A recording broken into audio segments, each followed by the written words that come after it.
Good morning, ladies and gentlemen. Welcome to Baku. I greet all our guests at the annual Global Baku Forum. First of all, I'd like to express my gratitude to you for being with us. And also like to congratulate Nizami Gencevi International Center for extraordinary activity throughout all these years and also in organizing this important international event.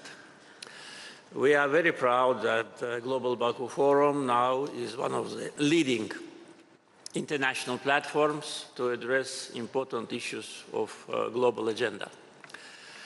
I met yesterday with the board members and like to say today that really we are very grateful to all the members of the center, to its board, and to the co-chairs, Madam Freiberger and Mr. Serageldin, for their contribution in really magnificent transformation of the center and worldwide activity. Also, I'd like to say that we've been very happy to see members of NGIC being very active at COP29, which was held last November in Azerbaijan. Several members of the center were among the advisory committee.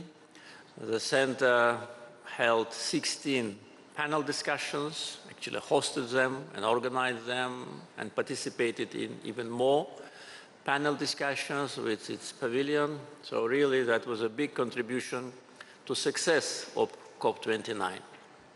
That was the main international event last year in Azerbaijan.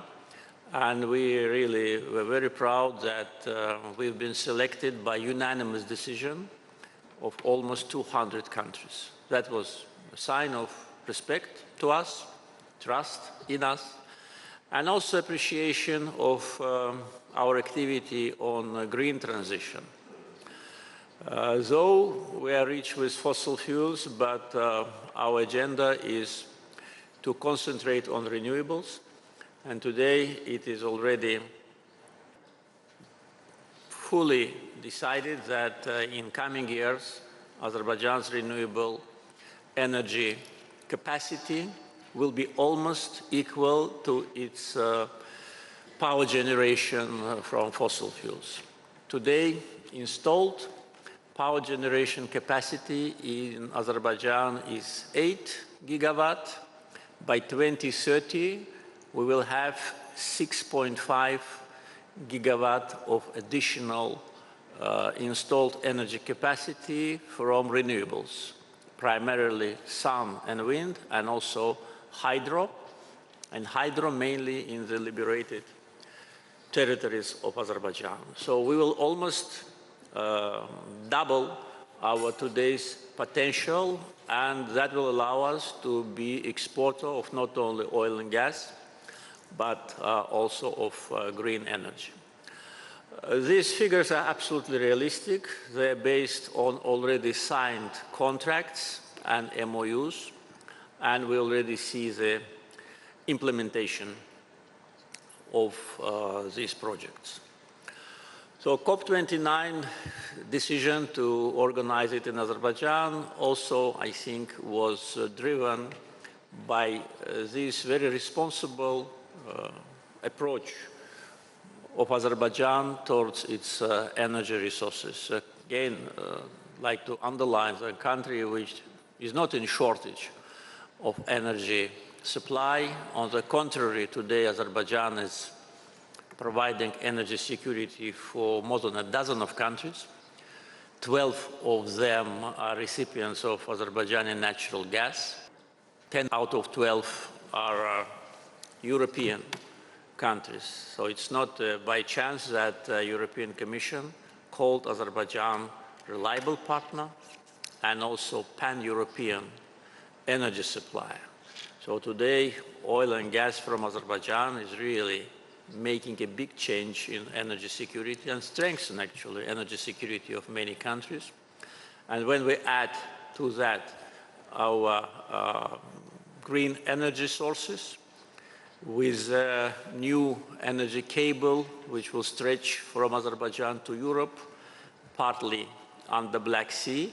So that will be another demonstration of our responsibility and close partnership relationship with many countries, because it's not enough to have only energy resources. You have to have good relations with your neighbors and with the neighbors of your neighbors to be able to deliver the projects of energy, security, connectivity. And talking about connectivity, I'd like to say that due to the recent geopolitical change, the volume of cargo transportation through Azerbaijan grew dramatically. And we are well prepared for that because we did already our homework. And now we just need to expand the capacity of our seaport, of our railroad infrastructure, to be able to receive all the cargoes which have been diverted towards Azerbaijan in recent years. So this, of course, adds to geopolitical importance of our region of Southern Caucasus, where we still are working to achieve peace. What else can I say about COP? First, it was very challenging because we had to organize this event in less than 1 year. Usually the countries are given 2 years for preparation, and that was done successfully based on unanimous, opinion. Second, we had to deliver results.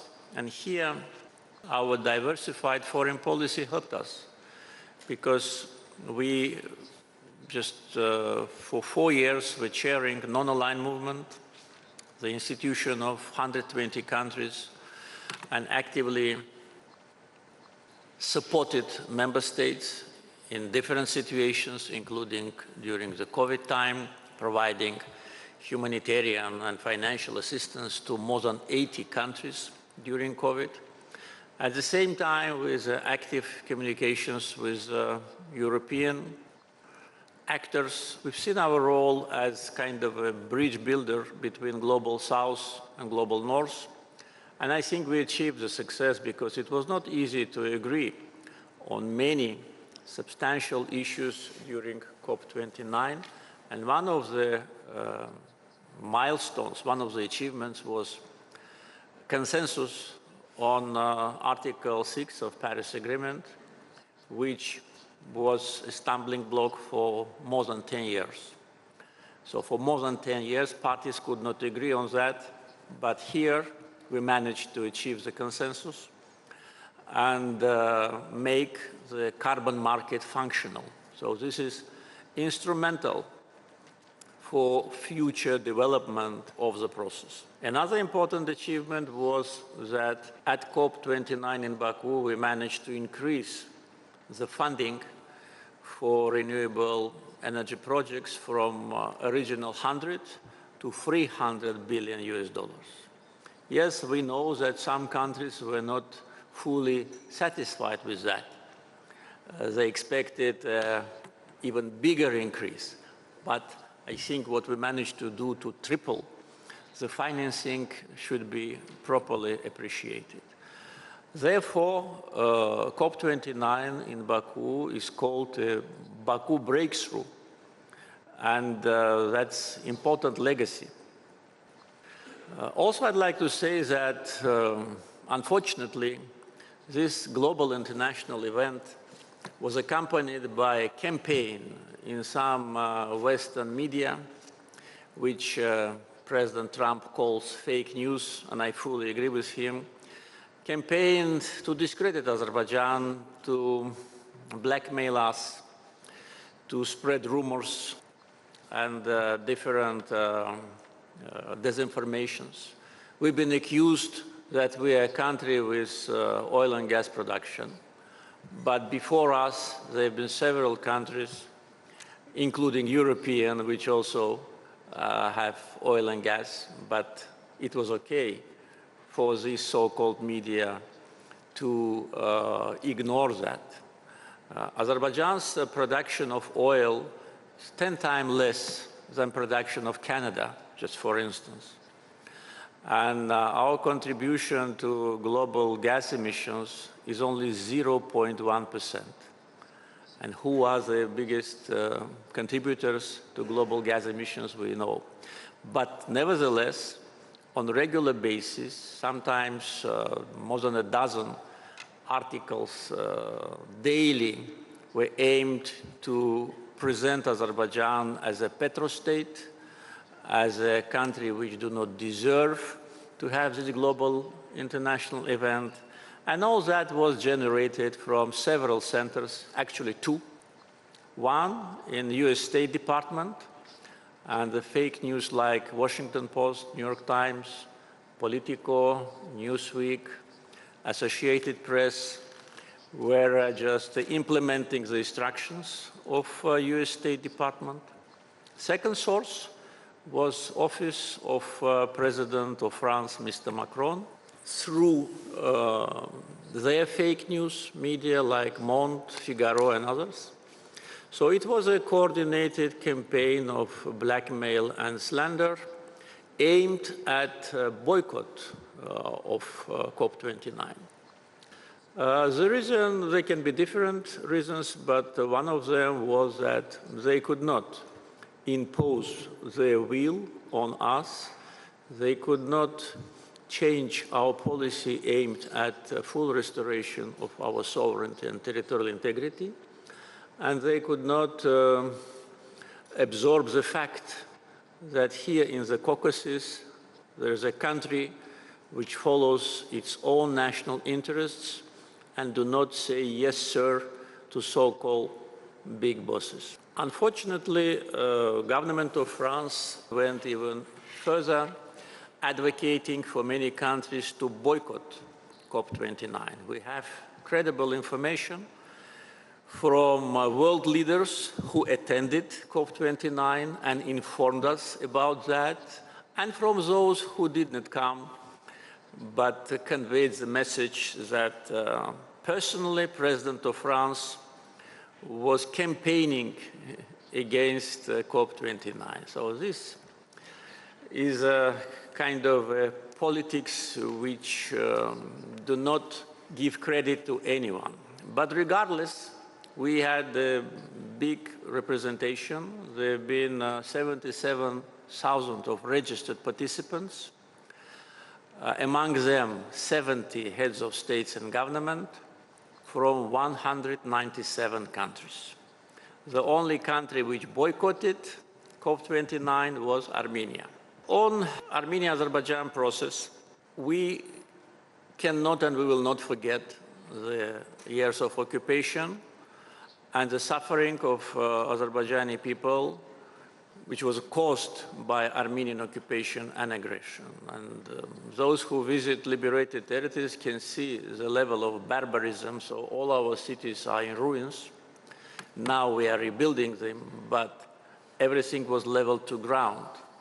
And that was a deliberate herbicide against our villages, cities, against our religious and historical heritage. So they demolished 65 mosques, and in those mosques which were half demolished, they kept pigs and cows in order to insult the feelings of not only Azerbaijanis, but all the Muslims in the world. We will not forget that. We will not forget genocide of Khojaly, when Armenians killed 613 innocent people, more than 60 children and more than 100 women. But at the same time, we need to look to the future, and we need to have peace in Southern Caucasus, and that's why Azerbaijan was the initiator of peace process. Actually, Azerbaijan was even the author of the draft peace agreement, which today is being discussed between Azerbaijan and Armenia and largely agreed. So most of the paragraphs have been agreed. So our fight was a fight for justice, for international law, for our dignity. We implemented UN Security Council resolutions, which remained on paper for 27 years. and would have remained for more 27 years more if we did not liberate our land by force. And here we come to a very important factor, that sometimes you have to use force to achieve peace and to restore justice. And today we see it. We see how the European Union is trying to change its policy towards building strong military potential. We see other countries concentrating their resources on building military potential and infrastructure. We've been doing that for at least 20 years, since 2005, and created a strong army which liberated our territory and put an end to separatism and separatists. So today, full restoration of territorial integrity and sovereignty is a demonstration not only of the strong will of Azerbaijani people, but also is a demonstration of international justice. At the same time, of course, as I said, we have good memory. We all remember how current Armenian government behaved prior to Second Karabakh War. We all remember statements by Armenian leader who said that Karabakh is Armenia, and that was said in Hankendi. We all remember how he behaved in the occupied city of Shusha. You can find it in internet. It's a very interesting video. Today, some European bureaucrats try to present Armenia as a dove of peace, but they forget what this current government was doing. They forget that during the Second Karabakh War, they were shelling our cities and villages, and we lost more than 100 civilians because their missiles, including Iskander M, which was actually forbidden for export. And we still did not get an answer how Armenian army got possession of Iskander M, because this missile is forbidden in Russia for export. And those who do not believe to what I say, they can just take a drive, maybe 5–10 minutes from here, to our military trophy park, and to see the Iskander M missile, which we found in Shusha. We found it already in spring 2021, because it was covered by snow, but it was launched to Shusha when we liberated the city. So that was done by order of Armenian Prime Minister. Ganja, Terter, Berda, Mingechevir, Arjabedi, so many other cities were just on a regular shell attack from Armenia. We didn't do it. We were fighting with Armenian army, with occupational Armenian army. They were fighting with civilians. This is a difference. And the same was in First Karabakh War, that they created the so-called buffer zone, but actually they called it like that, but that was occupied territory. They expelled hundreds of thousands of Azerbaijanis, conducted ethnic cleansing. We will never forget it. And I can tell you one more thing, that the level of trust to Armenia is close to zero. So we do not trust any of their words, because they're not people whom we can trust, including today's government. Again, all what they say for us has zero meaning. We need documents, we need papers, we need the constitution to be free from territorial claims to Azerbaijan. It still possesses territorial claim to Azerbaijan. We need Minsk group of OSCE to be dissolved. And we convey this message to Armenia, saying that there is no logic in keeping Minsk group. It was created to address the issue of Karabakh. Now Karabakh is done. Armenia recognizes Karabakh as part of Azerbaijan. Why don't you join us in joint application to OSCE just to dissolve it? And they don't want. So they want to keep some, how to say, part of their feet on the ground, on our territory, now virtually, of course. And their military build-up, what it demonstrates? It demonstrates that they're preparing for new war.